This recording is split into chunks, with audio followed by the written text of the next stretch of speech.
Mac and Bonnie's Steady Storytelling.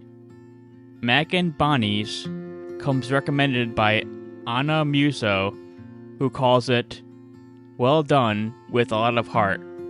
This audio drama series is a podcast where steady and somber are the key words best used to describe the show, both in terms of plot/structure and the performances.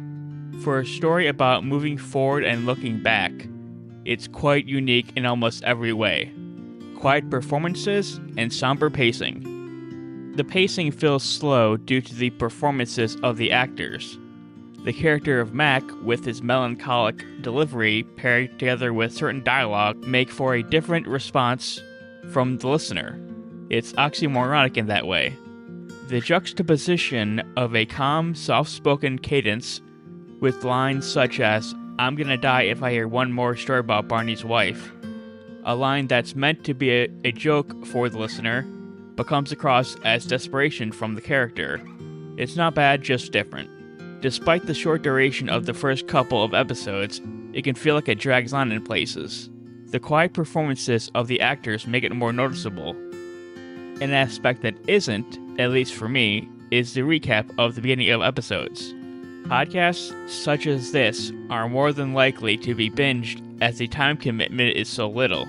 Having a 2-minute recap of what happened a few minutes ago for the average listener seems like a waste of storytelling real estate.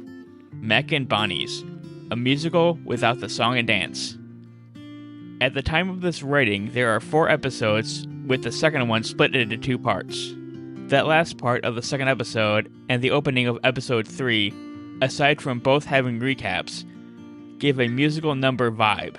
The shift in the background music from piano to synths is so dramatic that you expect the guests to start breaking out into song. Or maybe that's just me. For a story about a bar owned by a man in his 60s, images of the TV show Cheers, 1982 to 1993, might come to mind for some older millennials.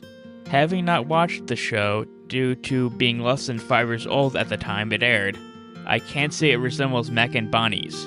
Based on what I know, Cheers is more sitcom set in a bar. This audio drama is something else entirely. It tackles issues of race in a way that amps up the relatively somber tone of the show to something resembling horror. While the audio drama is certainly fresh in its execution, the story told isn't anything new. For sure, this is a character story with some basic plot elements in certain episodes, but it's in service of the characters Mac and Bonnie.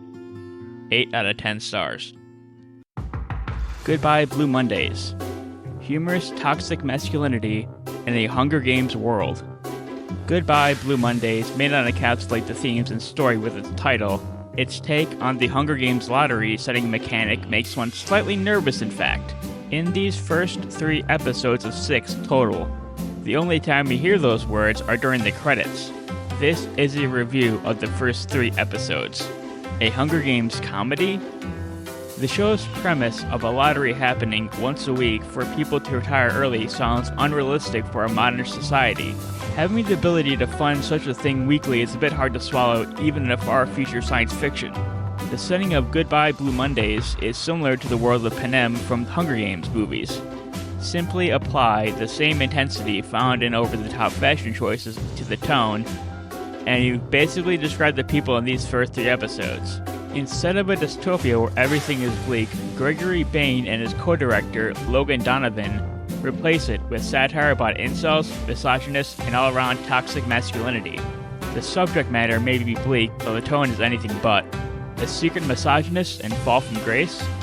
The story starts off with the main character, voiced by Donovan, as he learns his coworker, Jerry Dingle, voiced by Travis Schwartz, has the winning ticket to the upcoming Global Early Retirement Lottery, or GIRL.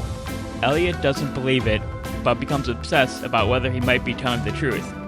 The truth, according to Dingle, is that the lottery is a feminist plot to cut off men's genitals, scramble their brains, and eliminate all men altogether from the world.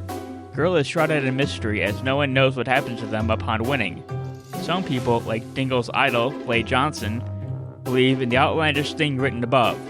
The more level-headed people simply believe the winners are simply retired and living a life of luxury. The fact Elliot even considers that Dingle actually has the winning ticket could be his anti-Hunger Games moment later in the story, where instead of volunteering as tribute being seen as sacrificial, the ticket theft he contemplates is more negatively charged. It could be a slippery slope that turns Elliot into a Dingle character, but that's pure speculation. Elliot's hunger for games, i.e. the love interest, aka Monica Levy. This relatively short audio drama series will make or break on the contents of its final 3 episodes. Would they make Elliot go Andrew Tate on Monica and say things he may or may not regret? Does giving voice to horrible ideas, even acts of dissent against them, make the creators themselves a mouthpiece for them? Given the summary of Goodbye Blue Mondays has the words, "A listless factory worker stops at nothing to ensure the reward goes to a more deserving citizen, namely himself, only to discover the prize is not exactly as advertised," makes me worry about the end. 7.5 out of 10 minus stars.